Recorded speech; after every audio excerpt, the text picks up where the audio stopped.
Boa noite. O Congresso aprova o orçamento e prevê um superávit de 15 bilhões de reais. O projeto corta verbas de educação, ciência e Bolsa Família. Amplia recursos do Vale Gás e do Minha Casa Minha Vida. E mantém mais de 50 bilhões de reais para emendas parlamentares. O ministro da Economia, Fernando Haddad, diz que a elevação da taxa de juros é momentânea. A poluição do Tietê avança sobre o interior de São Paulo e mancha o Rio a 500 quilômetros da capital. Ucrânia e Rússia trocam ataques em meio a negociações de cessar-fogo. O Comitê Olímpico Internacional tem nova presidente, a ex-nadadora Kirsty Coventry, do Zimbábue.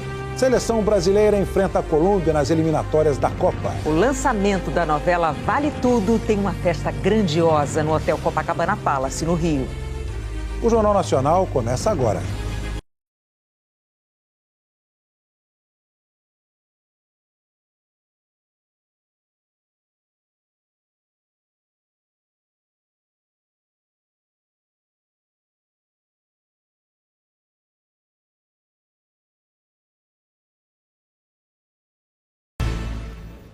Líderes da União Europeia se reuniram hoje em Bruxelas para discutir a segurança na Europa. Enquanto as negociações de paz não avançam, Rússia e Ucrânia mantêm a guerra. Por vídeo, Volodymyr Zelensky reforçou os pedidos por mais pressão sobre a Rússia. Mas também pediu mais pressão dentro da própria União Europeia. Uma crítica ao primeiro-ministro da Hungria, Viktor Orbán, que bloqueia a adesão ucraniana ao bloco de 27 países. Hoje, 26 assinaram uma declaração de apoio à Ucrânia. Só faltou a Hungria, de Orbán. Faltou também uma resposta concreta a um pedido que Zelensky considera urgente: 5 bilhões de euros para munição. Numa visita a Oslo, Zelensky deu uma versão diferente da americana sobre a ligação de ontem entre ele e Donald Trump. Se os americanos querem tirar a usina de Zaporizhia do controle russo, investir, modernizá-la, é uma questão em aberto. Podemos falar sobre isso, mas definitivamente não discutimos a propriedade dela com o presidente Trump, afirmou. Segundo a Casa Branca, Trump disse a Zelensky que os Estados Unidos podem ser muito úteis na operação de usinas nucleares. A diplomacia americana foi além e afirmou que a propriedade americana seria a melhor proteção. A usina de Zaporizhia é a maior da Europa, mas está numa região ucraniana atualmente controlada por forças russas. Enquanto negociam, os dois lados continuam a trocar ataques. Um bombardeio russo provocou grandes incêndios durante a madrugada na região central da Ucrânia. E drones ucranianos atingiram a importante base aérea russa de Engels, onde ficam aviões capazes de lançar armas nucleares. Em meio a uma guerra que também é de versões, avançam os planos para uma rodada de negociações na Arábia Saudita. Ucrânia e Rússia confirmaram que na semana que vem, delegações dos dois países vão se reunir com representantes dos Estados Unidos. Mas não há previsão de russos e ucranianos na mesma mesa. Bombardeios israelenses deixaram mais de 90 mortos e dezenas de feridos em Gaza de ontem para hoje. Antes dos bombardeios, os moradores de duas cidades no norte do território receberam instruções para deixar a região. Terroristas do Hamas voltaram a disparar foguetes contra cidades israelenses. Em Jerusalém e Tel Aviv, israelenses protestaram contra o governo e pediram a volta do cessar-fogo. Donald Trump está completando hoje 2 meses à frente da presidência dos Estados Unidos. E desde o primeiro dia de mandato, vem testando e atacando o judiciário americano. Os juízes afirmam que têm se mantido firmes para defender o cumprimento das leis. Nos primeiros 60 dias de governo, Donald Trump testou os limites do poder executivo.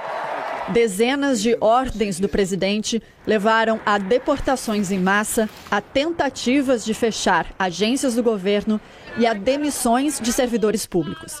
As ações de Trump geraram uma forte reação da justiça americana. E a mais recente foi há poucos dias. No sábado, o governo invocou uma lei de guerra de 1798.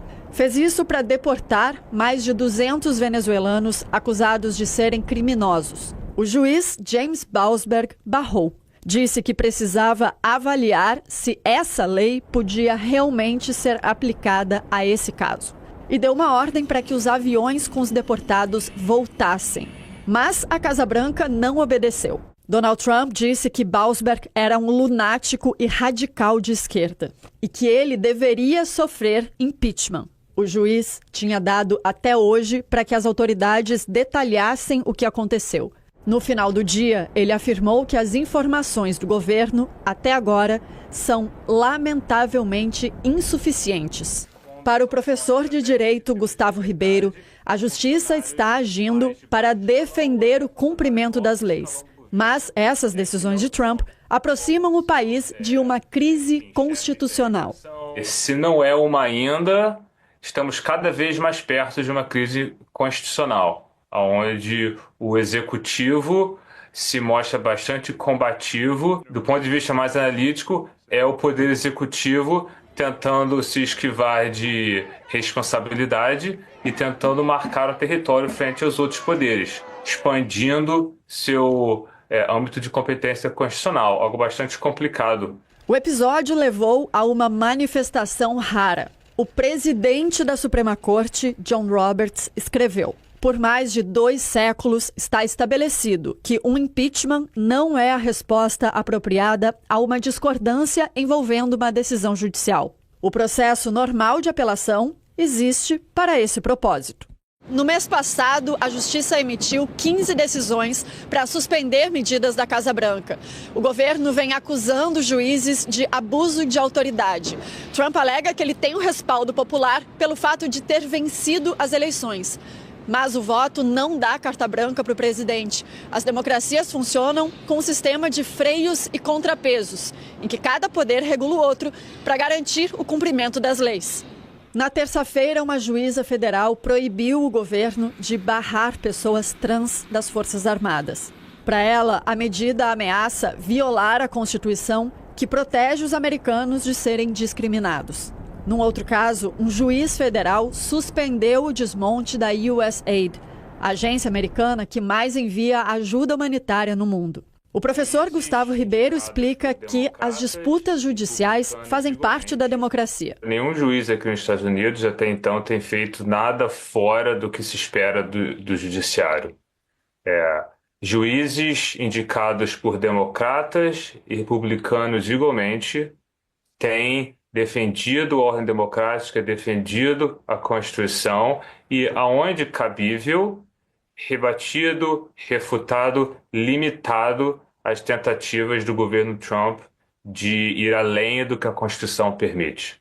O pesquisador destaca a importância da justiça se manter vigilante. A democracia está funcionando? As instituições estão funcionando? Parece que sim, mas se elas vão continuar funcionando, dados os testes que Trump tenha submetido, o futuro dirá. O judiciário é a última linha de defesa. Importa saber se o Trump vai tentar atravessá-la ou não. Agora à noite, o presidente Trump pediu que a Suprema Corte restrinja a autoridade de juízes federais para que eles não possam mais emitir liminares de alcance nacional. São essas liminares que têm barrado a implementação de ordens e decretos presidenciais em todo o país. O Comitê Olímpico Internacional terá pela primeira vez uma nova presidente. O alemão Thomas Bach, que preside o Comitê Olímpico Internacional desde 2013, foi o responsável pelo anúncio do resultado. Mrs. Kirsty Coventry. Kirsty nasceu no Zimbábue, tem 41 anos e era a única mulher entre os 7 candidatos. Ela recebeu 49 dos 97 votos dos membros da entidade. Exatamente o número que precisava para vencer com apenas uma rodada de votação, segundo o regulamento do comitê. Kirsty Coventry quebrou algumas barreiras com essa eleição. Ela vai ser a primeira mulher, a primeira pessoa africana e também a mais jovem a presidir o Comitê Olímpico Internacional. Em 131 anos de história, o COI teve 9 homens no posto mais alto. Até agora. Kirsty disse que trabalhou nos últimos meses para mostrar aos membros os valores que ela carrega. E está grata por eles terem visto mais do que apenas gênero e de onde ela vem. A nova presidente do COI foi nadadora e é bicampeã olímpica. Ganhou ouro nos 200 metros costas em Atenas 2004 e Pequim 2008. Conquistou também 4 pratas e 1 bronze em Olimpíadas. As 7 medalhas são um recorde entre atletas africanos. Coventry também é ministra dos Esportes, Recreação, Artes e Cultura do Zimbábue, cargo do qual ela vai abrir mão. Thomas Bach vai deixar a presidência do COI no dia 23 de junho. No dia seguinte, Coventry inicia um mandato de 8 anos, que vai ter as Olimpíadas de Verão de Los Angeles em 2028 e as de Brisbane, na Austrália, em 32. E as Olimpíadas de Inverno do ano que vem, em Milão e Cortina d'Ampezzo, na Itália, e de 2030 nos Alpes franceses. O esporte olímpico este ano vai começar uma nova era que já entrou para a história. A seguir, o Congresso aprova o orçamento do ano. E mantém mais de 50 bilhões de reais para emendas parlamentares. O ministro da Economia, Fernando Haddad, diz que a elevação da taxa de juros é momentânea. Com quase 3 meses de atraso, o Congresso aprovou o orçamento desse ano. O orçamento da União detalha quanto o governo espera arrecadar e quanto prevê gastar ao longo de um ano. A lei determina que deputados e senadores votem o orçamento até dezembro. Mas no ano passado, a votação acabou adiada por divergências entre o Congresso e o Supremo Tribunal Federal, que exigiu regras mais transparentes na aplicação do dinheiro das emendas parlamentares. Sem o orçamento aprovado, desde janeiro, o governo vem operando com restrições nos gastos. Só pode usar parte dos recursos disponíveis para pagar despesas do dia a dia, como aposentadorias e benefícios sociais. Depois de negociações com o Supremo e o governo federal, ao longo dos meses de janeiro, fevereiro e março, deputados e senadores aprovaram hoje o projeto, primeiro na Comissão Mista do Orçamento e logo em seguida aqui no plenário. O relatório final só foi publicado na madrugada de hoje. Durante a discussão, alguns parlamentares reclamaram da rapidez para votar o texto. O orçamento aprovado projeta para este ano um superávit, arrecadação maior do que as despesas, de 15 bilhões de reais nas contas públicas. Cenário um pouco melhor do que o previsto pela equipe econômica. Os parlamentares fizeram algumas alterações nos gastos previstos. O programa Bolsa Família vai receber 159 bilhões de reais, quase 8 bilhões a menos do que o governo queria. O valor é menor do que o do ano passado, quando o orçamento total do programa chegou a 168 bilhões de reais. Segundo o relatório, o corte no Bolsa Família vai ser usado para ampliar outros programas federais, como o Vale Gás, que terá 3 bilhões de reais este ano. O Minha Casa Minha Vida terá 18 bilhões de reais. No projeto original, a previsão era de 15 bilhões. Os ministérios da Educação, da Ciência e Tecnologia e do Desenvolvimento e Assistência Social foram os que mais perderam dinheiro. Somadas, as 3 pastas tiveram um corte de quase 9 bilhões de reais em relação ao projeto enviado pelo governo.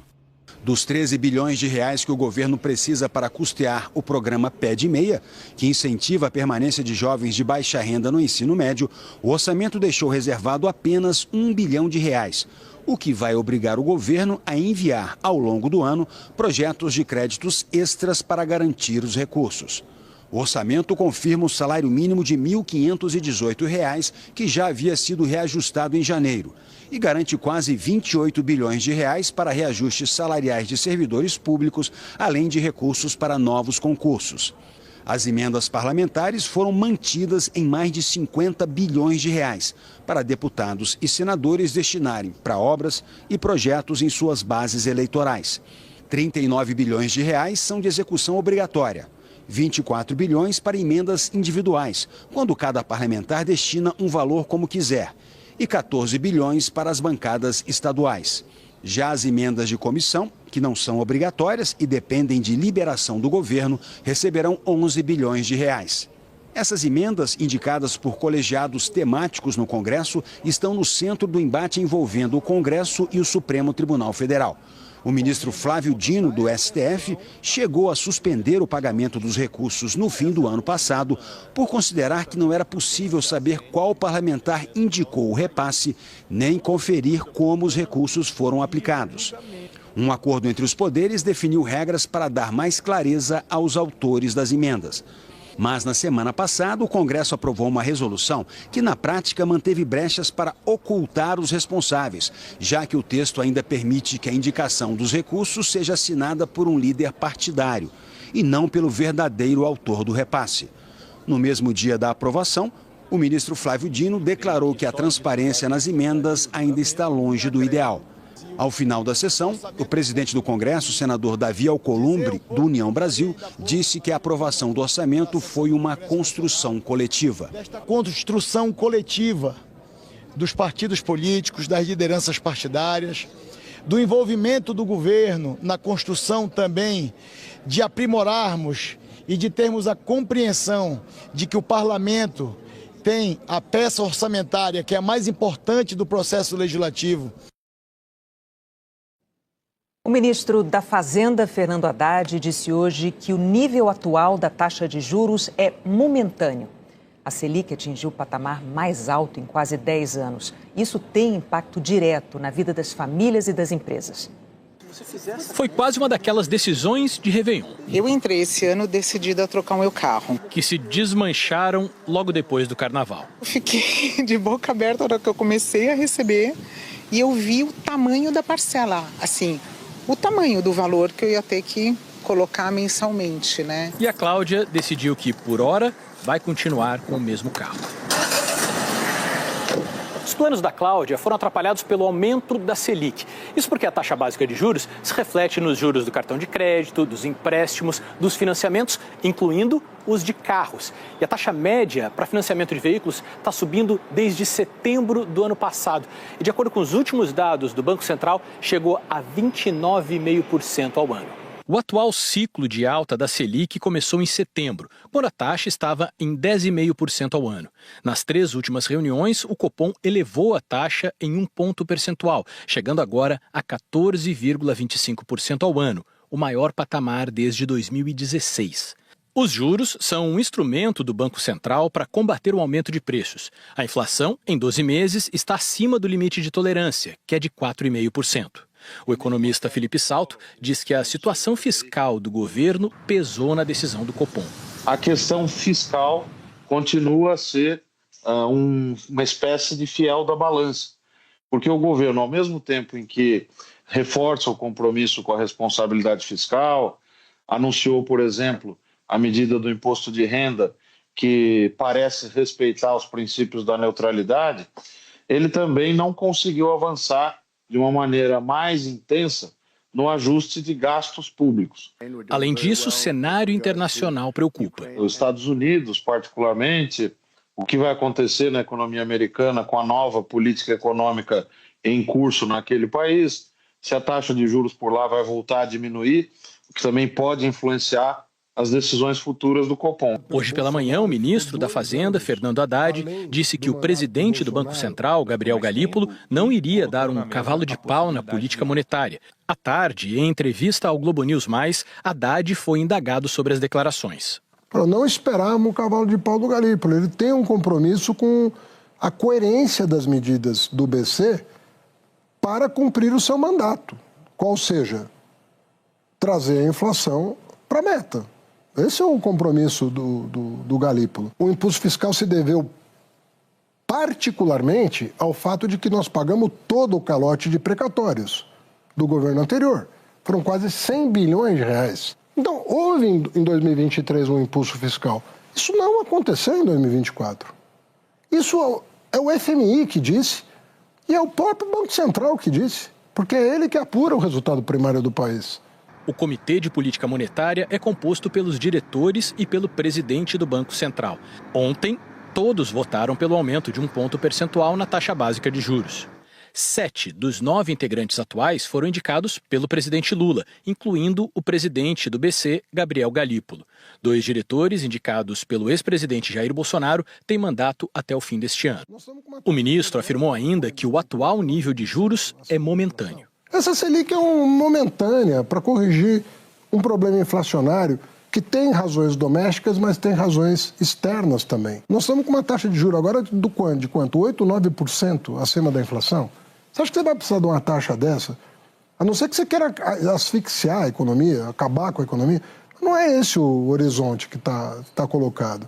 A professora de finanças da FGV, Cláudia Yoshinaga, diz que a alta de juros é importante neste momento. É desagradável manter elevar essa taxa, porque tem toda essa implicação em termos de custo do crédito para empresas, para pessoas físicas, mas, por outro lado, espera-se que com isso consiga controlar a inflação, manter o recurso do investidor estrangeiro no Brasil, estabilizar essa economia para depois, talvez, a gente perceber aí uma toada de queda dessa taxa de juros e a economia entrar nos eixos de novo. Os preços de duas bebidas que fazem parte da vida dos brasileiros subiram muito além da inflação no último ano. A seca e o calor foram os maiores responsáveis por essa alta. Foi bem na fase em que os grãos começam a ganhar peso que o cafezal em Três Pontas, no sul de Minas, enfrentou uma onda de calor.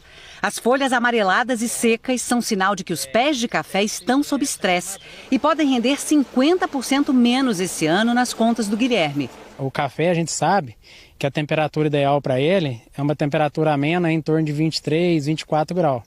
E a gente chegou a ter aqui temperaturas de 32, 33 graus, então isso prejudica muito o desenvolvimento da lavoura. Não é só por aqui que o clima afeta a produção de uma das bebidas mais populares do mundo. No caso do café, a gente tem um cenário adicional, que foi a queda da oferta do Vietnã em 2024, o que fez com que ao longo do segundo semestre do ano passado os preços já operassem numa margem maior. E tem ainda outro fator. Como a nossa moeda depreciou de uma forma mais rápida, em dólares o café brasileiro acaba ficando mais atraente para os compradores internacionais. A laranja também está crescendo menos com o calorão. E para piorar, uma doença, o greening, se espalhou por mais de 40% dos pomares de São Paulo e Minas, estados que mais produzem a fruta. A gente teve um problema de estiagem ao longo de 2024, isso fez com que a produção caísse cerca de 1%, segundo o IBGE, em termos de produção, em 2024 em relação a 2023, o que fez com que os preços aumentassem. Espremendo os números, o resultado é uma inflação que pesa no bolso de todo mundo. Para o consumidor, o café moído teve alta de 66% nos últimos 12 meses. A saca de 60 quilos mais que dobrou em um ano. Nesse mesmo período, a laranja-pera subiu mais de 21% e a lima quase 41%. É de azedar o refresco de qualquer um. E tanto a safra do café quanto a da laranja devem ser menores esse ano. Era bem barato, agora para tomar, quem toma todo dia vai ter que tomar um dia sim, um dia não e olha lá. A inflação de itens tão básicos desafia tanto quem está desse lado como do outro lado do balcão. Aqui nessa lanchonete, apesar da alta do café e da laranja, o cafezinho e o suco, 2 campeões de vendas, ainda não subiram. A estratégia para compensar o aumento de custos foi reajustar outros itens do cardápio. Nos últimos meses, tudo subiu um pouco para bancar os gastos, com os mais de 30 quilos de café e as 60 sacas de laranja consumidos todos os meses aqui. Se eu dobrar o preço de um café como dobrado para mim, eu vou vender para quem? Tem muito que fazer. Eu acabo aumentando outros itens do cardápio para conseguir suprir. A gente aumenta um refrigerante, a gente aumenta um pãozinho na chapa, a gente aumenta um comercial, que é o nosso chamado PF, né? Enquanto as contas fecharem, o cafezinho depois do almoço vai de cortesia para o cliente. Muito valioso. Então a gente toma degustando até o último golinho. No Pará, toneladas de algas se espalharam por 20 quilômetros da faixa de areia em Salinópolis. A praia do Atalaia, uma das mais famosas da região, está coberta de sargaço. Especialistas dizem que as algas podem causar irritação respiratória e atribuem esse fenômeno ao aquecimento das águas do oceano. O avanço da poluição transformou o cenário paradisíaco do Rio Tietê, no interior de São Paulo. Olha aí, olha o tanto de arraia. Esses vídeos foram gravados no último fim de semana perto da usina hidrelétrica de Buritama.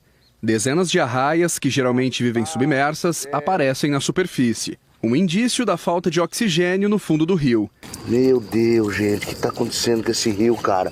Situação que tem se repetido com frequência em vários pontos do Tietê, no interior do estado. Tá feio, camarão morrendo, peixe morrendo, os peixes pequenos estão morrendo tudo. O Nelson também está acostumado a tirar o sustento dessas águas. Desde ontem já precisou descartar 10 toneladas de tilápia em plena quaresma, quando a procura pelo peixe aumenta e a venda é certa. Era um rio quase que intocável. Agora chegou desse jeito e para quem produz peixe, vai produzir peixe aonde? Aqui em Ubarana, 2 pisciculturas foram afetadas por causa da água verde. Nessa aqui, todos os peixes morreram. Juntos, os produtores perderam cerca de 35 toneladas de tilápia, um prejuízo estimado em mais de R$1 milhão. Esse biólogo explica que a multiplicação de algas deixou a água esverdeada, uma consequência do esgoto e da poluição, que agora também atingem esse trecho do rio. Isso é um prejuízo enorme para esse ecossistema, o excesso de nutrientes que ocasiona a proliferação em excesso das algas, das plantas aquáticas e que tira toda a oxigenação do rio. Infelizmente, isso vai prejudicando a resiliência, ou seja, a capacidade do rio de retornar a um estado ambiental adequado para a vida dos peixes. A Companhia Ambiental do Estado de São Paulo coletou amostras para analisar a água. A CETESB declarou ter aplicado nos últimos 5 anos 80 penalidades contra infratores ambientais. A prainha da cidade, que atraía 3 mil turistas por fim de semana com águas cristalinas, agora está imprópria para banhistas. A prainha vive do turista aqui e isso está afetando grandemente a economia do nosso município. A gente já vem entusiasmado para vir nadar, pescar com as crianças, com os filhos, e chega e veja isso, não tem nem como passar e sair para as pessoas. A gente vai até preocupado, né? Não merecia, a população daqui não merecia uma covardia, uma estupidez tão grande quanto essa. É isso, tragédia. Primeiro dia do outono hoje. A Eliana vai contar pra gente o que muda na previsão do tempo. Boa noite, Eliana. Boa noite, Renata, Heraldo, e boa noite para você. Uma característica do outono é a amplitude térmica. Quando a gente tem frio de manhã e calor de tarde, o que tende a ficar cada vez mais frequente a partir de agora. E amanhã isso já está previsto para Curitiba. Logo cedo pode fazer 14 graus. Durante o dia 27, 13 graus de diferença. A variação deve ser maior ainda em Porto Alegre. Da mínima de 16 à máxima de 31 são 15 graus. Os termômetros devem oscilar bastante também em São Paulo, que amanhece com 17 graus, depois esquenta até 29. Nas duas cidades, a previsão é de sol o dia todo. Fica ensolarado também em Florianópolis, Campo Grande e Salvador, com 28, 32 e 34 graus. Tempo firme ainda nas outras áreas em amarelo, onde o mapa está verde, possibilidade de chuva. Em forma de pancadas isoladas no Rio de Janeiro, em Vitória, Goiânia e Palmas, com máximas de 27, 29 e 31 graus. Nesta sexta-feira, também vamos ter um contraste. Algumas regiões com umidade do ar baixa e outras com risco de temporal. Começando pelos locais onde o ar fica seco, umidade de 30%, a metade do ideal, nesta faixa amarela no interior do Nordeste e também nesta outra, do sul de Mato Grosso do Sul ao centro-oeste paulista e oeste da região sul. Seca mais ainda, com índices abaixo de 20%, neste ponto laranja, na divisa do Paraná com São Paulo. Os médicos recomendam aumentar a hidratação e evitar o sol nos horários mais quentes. Enquanto nestes estados, os meteorologistas prevêem muita chuva, com possível formação de alagamentos, além de ventos fortes e raios.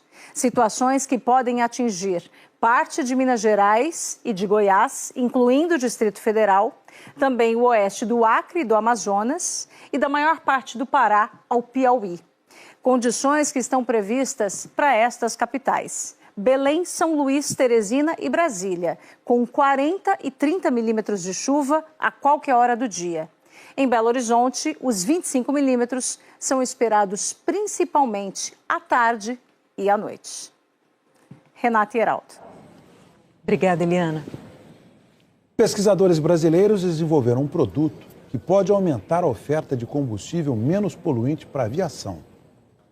Cada litro de óleo usado, arrecadado por essa instituição de Belo Horizonte, vira dinheiro no fim do mês. Isso nos ajuda a manter os nossos projetos sociais e também a expandir nossa capacidade de atendimento, e aumentar o nosso impacto para a sociedade.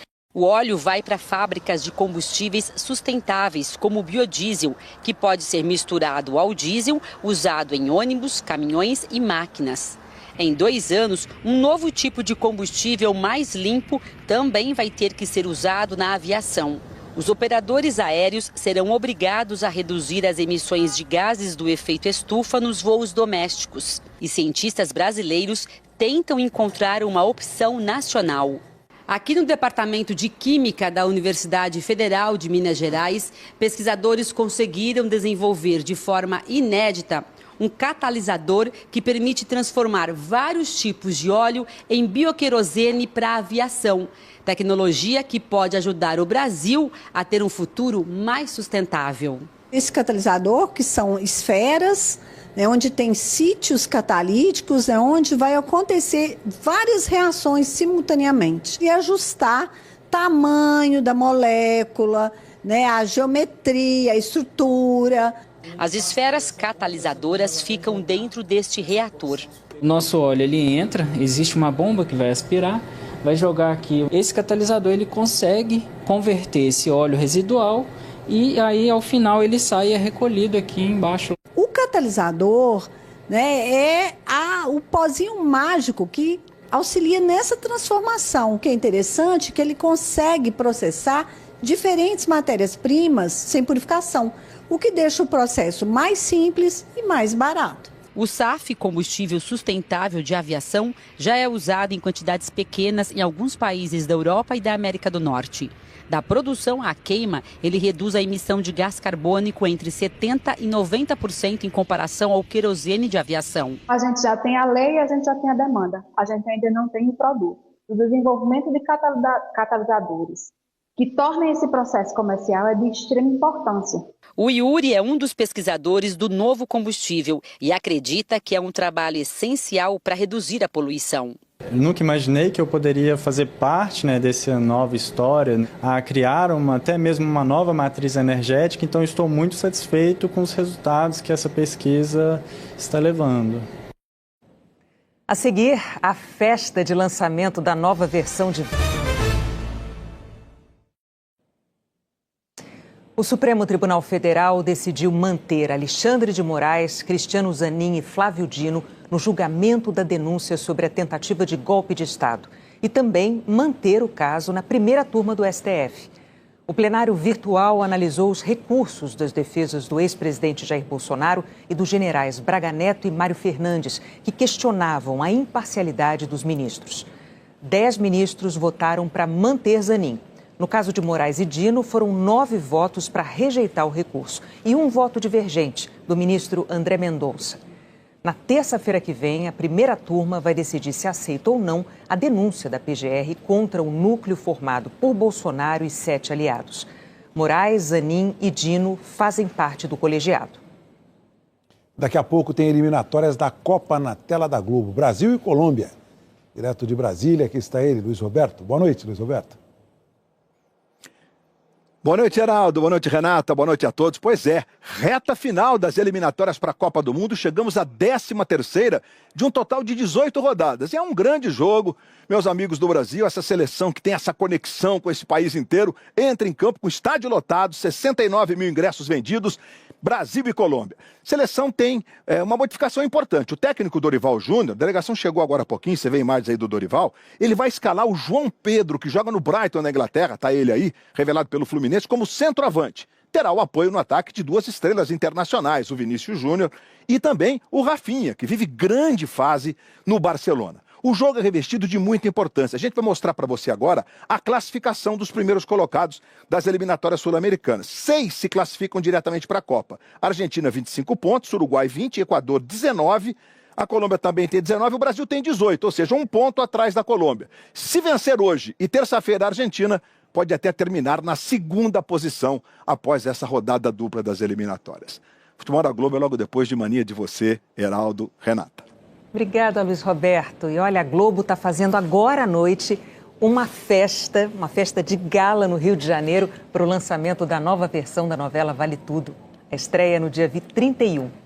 No Hotel Copacabana Palace, uma festa em grande estilo.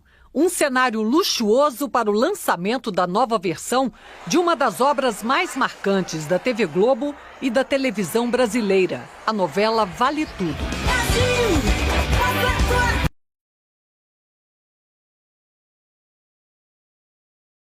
Ela que estreia no dia 31 de março está num ritmo intenso de gravações. Alice pegando o copo de água com a mão direita.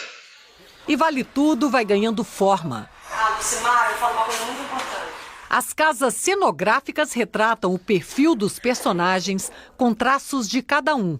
Vale Tudo vai envolver o público com a história da filha que trai e rejeita a mãe pobre e passa por cima de quem for preciso para conseguir o que quer, ser rica. Não é porque eu fui pobre a vida inteira que eu tenho que gostar de ser pobre.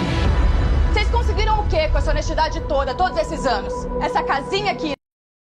A atriz Bela Campos interpreta Maria de Fátima, o retrato da ambição sem medida. As pessoas vão ficar com muita raiva da Maria de Fátima, muita. Principalmente nessa relação com a mãe, porque a Maria de Fátima tem um jeito de demonstrar afeto que é meio torto. Thaís Araújo vive Raquel, a mãe sofredora de Maria de Fátima, mas uma mulher que enfrenta a vida de cabeça erguida, sem medo. Minha filha vendeu nossa casa e foi pro Rio de Janeiro. Preciso encontrar a Maria de Fátima, eu sei que a minha filha está precisando de mim. Eu tenho fé que eu vou encontrar minha filha. No centro da trama, debates que o país acompanhou em 1988, quando a obra do escritor Gilberto Braga foi ao ar. No foco, questões como ética, honestidade, corrupção. Atualizar essa obra é um pouco olhar para nossa maneira de enxergar as questões que permanecem, as novas questões e a ressignificação de algumas que não fazem mais sentido.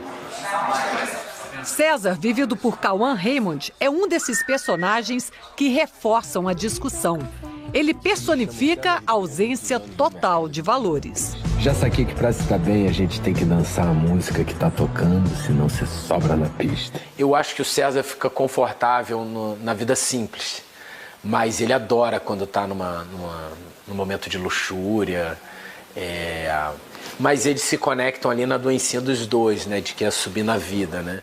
A novela traz de volta nomes que durante mais de 3 décadas permaneceram nas lembranças de muitos brasileiros. Paola Oliveira vive Heleninha Reutemann, uma milionária que sofre com alcoolismo e é afastada do filho. Você venceu uma guerra, meu amor. Alcoolismo é uma doença e o tratamento é para sempre. Não é fácil. Mas eu preciso ser forte. Eu estou enxergando uma mulher para além dessa doença, para além do alcoolismo. Então, eu enxergo nas brechas uma mulher potente, vibrante, inteligente. Pode avisar que Odete Reutemann chegou. Heleninha é filha da vilã Odete Reutemann, interpretada nesta versão por Débora Bloch. Se eu tenho fama de carrasco, é porque vocês ainda não viram Dona Odete Reutemann. Quanto menos eu ouvir falar português, meu bem, melhor. Eu acho que a Odete Reutemann continua bem atual, infelizmente. Né, uma mulher muito preconceituosa, que tem desprezo pelo próprio país, né, mas, no entanto, vem para cá para ganhar dinheiro e despreza o próprio país, não se compromete, né, com o país. Essa é uma novela para muitas gerações. Ela traz um debate travado lá atrás e que continua atual. Vale tudo ou quase tudo para subir na vida? Em horário nobre, as dores e os amores que explicam as razões de cada um. É um desafio imenso, uma honra, a novela de 60 anos da Globo. Muito atual porque ela fala de ética, né? E sobre se é possível ser bem-sucedido sendo honesto. Uma festa para celebrar uma seleção de personagens inesquecíveis. Quem está no comando da Raquel é a alegria. A alegria, ela é uma mulher que ousa ser alegre apesar de tudo. Então é uma mulher que está olhando sempre para frente, porque é a alegria que faz a gente para frente. Pra subir na vida, meu amor, vale tudo. Agora tem Mania de Vocês, Seleção Brasileira. Depois, BBB e Jornal da Globo. Boa noite. Boa noite, até amanhã.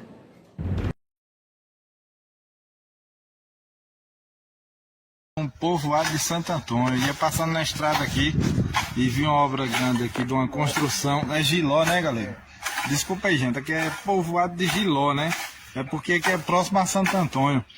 Então, passando aqui na estrada e vi a construção aqui desses galpões e vim ver o que era, pessoal. Encontrei aqui construção de galpão para criação de suínos. Ali na frente, ó, os galpão onde já tem uma quantidade boa de porcos ali, né, para abate. E o povoado de Giló aqui pertence aí à cidade de Vaza Nova, Bahia. Vaza Nova, Bahia é uma cidadezinha aproximadamente uns 14 mil habitantes, né, galera? É por aí. E tá aqui meu amigo. Então, pessoal, aqui eu tô na parte dos galpão aqui, onde deu início a essa criação de suínos, né, aqui do povoado de Giló. Aqueles galpões que vocês viram agora, a gente tá filmando agora há pouco, eles para abrigar uma quantidade bem maior de porcos, né? Esses aqui não é tão pequeno, mas comparado àqueles que a gente tá gravando, aqueles que ainda não tá ocupado, esses aqui é bem menor, né? Com certeza vai abrigar uma quantidade muito grande de suínos e com isso melhorando a economia local, né?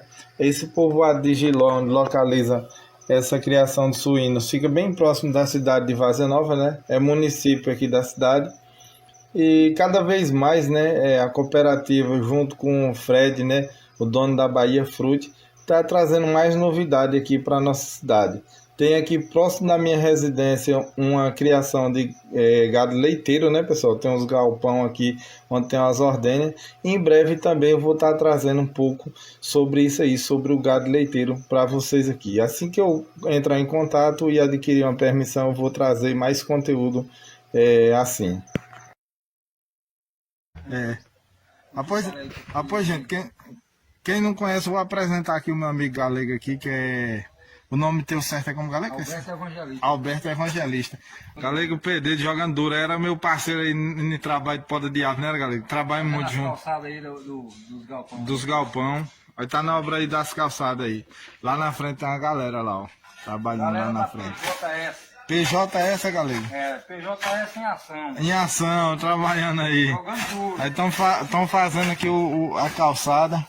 Eu passei aqui, como o pessoal aí que toma conta dos porcos ali, da área ali, daquele galpão já em funcionamento não tava, eu passei meio por longe, filmando meio por fora, né, por conta que eu não tinha permissão, galera. Mas em outra ocasião, vou estar vindo aqui para gravar mais aqui, né, galera? Até porque vai ter mais em funcionamento, né, galera? Vai. Mais suíno aí.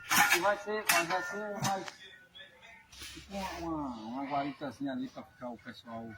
Que faz o atendimento, essas coisas, né? Uma recepção. Uma recepçãozinha. Pronto.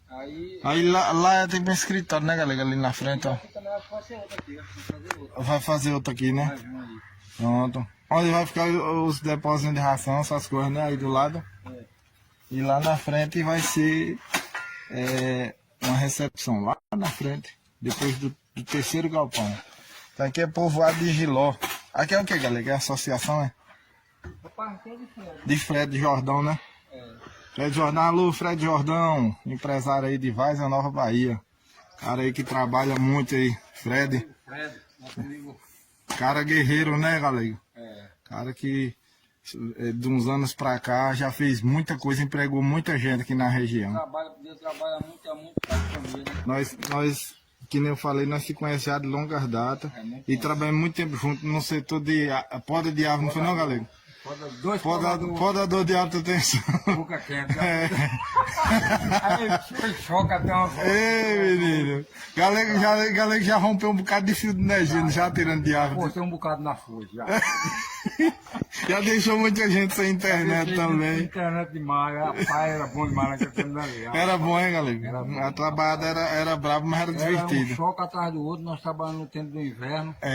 Mas Deus é bom, né? Deus é bom. Livramento muito pra nós, né, Lei? Deu muito livramento, nós não... Eu tava lembrando de uma vez que tu tomou um choque, tu chega a ver estrelinha lá. Eu cheguei em bolo a língua na hora, rapaz. Pois é, gente, a gente trabalhava na área de risco aí, eu e meu amigo aqui, Alberto. Pronto. Valeu, galego. Valeu. De outra vez eu venho aqui filmar mais, pedi permissão ao nosso amigo Fred Jordão aí, que é o proprietário aqui da granja de suínos, né? Tá aqui aumentando mais aqui esse lado aqui, aumentando mais galpão. Então fica os porcos aí, só suíno de primeiro, olha. Eu não vou filmar muita coisa, gente, porque o pessoal da administração não está no momento, então eu não tenho uma permissão, mas eu vou filmar um pouquinho aqui para vocês verem que bacana aqui, pessoal. Então o pessoal estão fazendo os galpões novos ali, ó. Aqui foi os galpões de início, né? E você vê aí que tem bastante porcos aí, bem gordos, né? Suínos muito bonitos. O pessoal está dando a manutenção aqui, fazendo a limpeza do galpão. Ali na frente tem bastante suíno, mas a gente não vai entrar, justamente por conta disso, né? Da gente não ter permissão. Mas eu vou voltar aqui outro dia aí pra gente estar gravando direitinho e mostrando mais pra vocês. Olha aí. Tem bastante aí, ó. Ali na frente, até lá na ponta lá, tá topado aí de suínos aí, só porco.